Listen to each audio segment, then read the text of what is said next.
How to deactivate Facebook account. Hi everyone, this is Kate and welcome back to another video, and on today's video we will learn how we can deactivate Facebook account. So without further delay, let's get started with this video.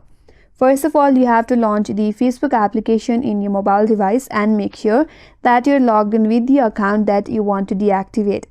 Once you land on your home page, navigate to top right and tap on the profile icon with the 3-line icon.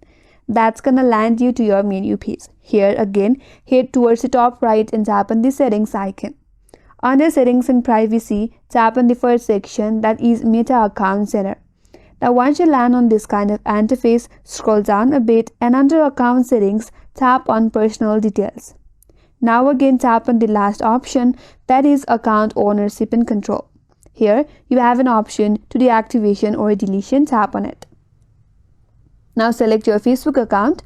Here you have to select the first option, that is deactivate account.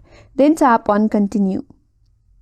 Here it says all your pages and additional Facebook profile will also be deactivated. Tap on continue. Now for the verification, you have to enter your password to continue. So provide your Facebook password. Then tap on continue.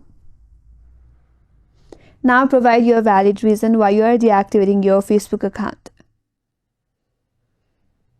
Scroll down, then tap on continue. Again scroll down, again tap on continue. Now before you deactivate, make sure to read all of this information, and for the final step you have to tap on deactivate my account, and then your account will be deactivated. That's all for today's video. Hope this video was helpful, and if you are new to our channel, consider subscribing. Thank you for watching and stay tuned for more videos.